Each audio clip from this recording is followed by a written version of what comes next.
Hey everybody, Charlie Chedester at Midwest Family Lending. Good to have you back. Previously we talked about the 5 key areas of financial literacy that we're going to be focusing on.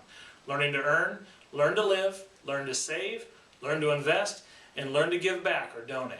Those are all important. Last time I covered the learn to earn, this time we're going to cover the learn to live, and it's game day. So the game is, what's your credit? How do you understand your credit? This is a big area people get confused with, so let's just dive in. What is it? Your credit is your financial resume. It's extremely important.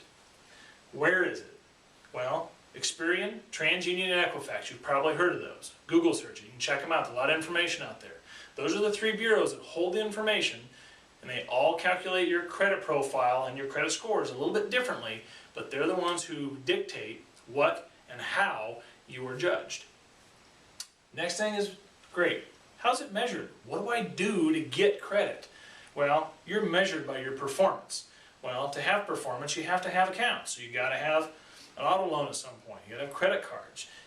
Maybe it's an unsecured loan or a home loan. That's what I specialize in.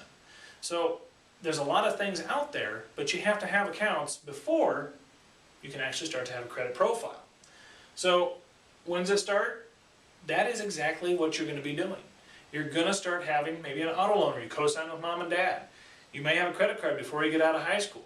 Well, if not, you're going to get it in college. So it's important to make sure you know and understand before you just sign up for everything that comes across the table. How long does it last? This is the scary part. You screw up now, it's going to be there for a very long time. It's going to haunt you. So we want you to understand what the game is, so you don't make late payments, you don't max out your credit cards, you don't go bad on a cell phone bill and get a collection that posts. You want to make sure that you pay your debts. Don't screw up right now and ruin getting a better auto loan, student loans, or even what we're going to come to now, rent. A lot of this stuff is very important because you may not get a place to rent because you have a bad credit profile, bad credit score. The landlord doesn't want to rent to you. Same thing goes with employment. You go to get a job, if you have a bad credit profile or credit score or both, you may not get it because you're a high risk and they don't want to hire you because of that risk. In financial, that's going to be getting loans. When you want that student loan, when you want the auto loan, when you want the credit card, if you have a bad profile or just one that shows you're irresponsible, you're going to pay more in rates and fees. So we want to see you get the better rates, the lowest cost, and build a solid financial resume, therefore having a good credit profile and a good credit score.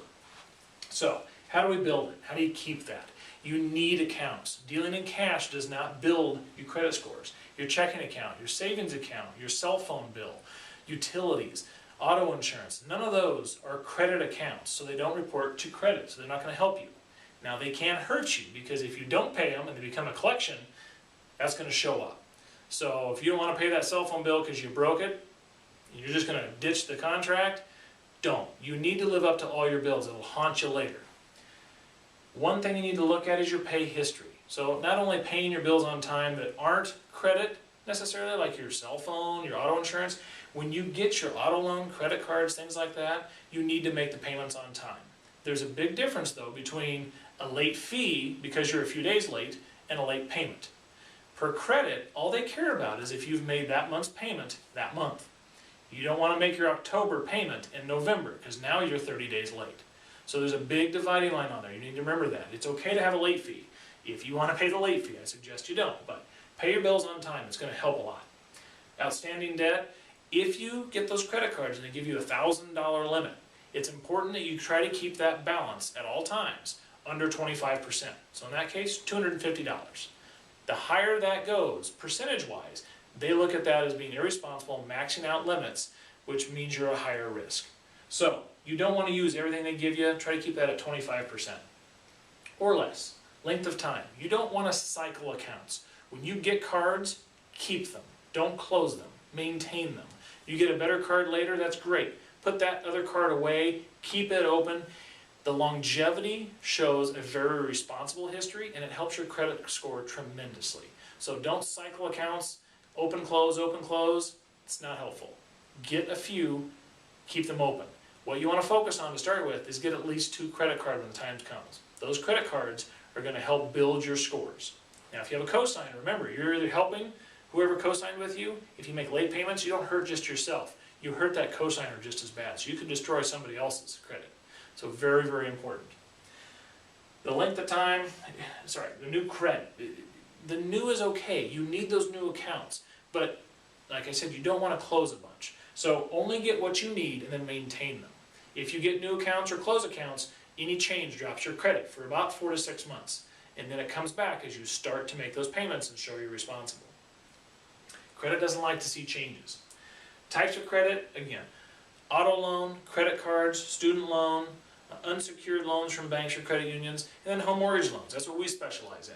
So there's a lot of questions we take and focus on when we get to the home loan, which focuses back to all those other small loans that you use to build your credit.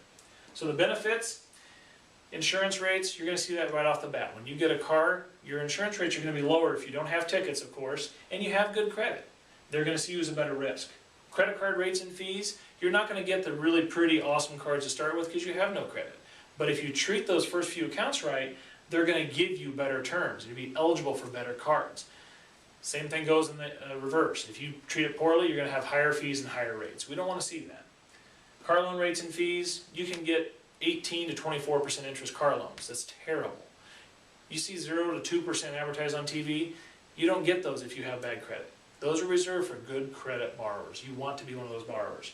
And then my most important one that I think is the home loan. Because all these things build up to someday owning your home. And if you don't do it right, you're going to pay more for the home loan or not get approved. So if you do this well, you're going to have good credit, you get a great home loan at a great rate and low costs. If you have low credit and below 620, you're not going to get a house. But if you're in the low 600s, you can probably get approved, but you're going to pay more. And that's the moral of the entire credit resume, credit profile and score. You want to take and have a good representation that you're a good risk. The better the risk you are, the lower the cost you pay, the better the terms you get. So go home, talk to mom and dad, talk to aunts and uncles and your friends, see what issues they've had. I'd love to get some feedback as to positives, negatives, and questions. There's a website for resources, check them out, email us questions. I look forward to hearing what you guys have to say or things you've come up with. Thanks a lot, we'll see you next time.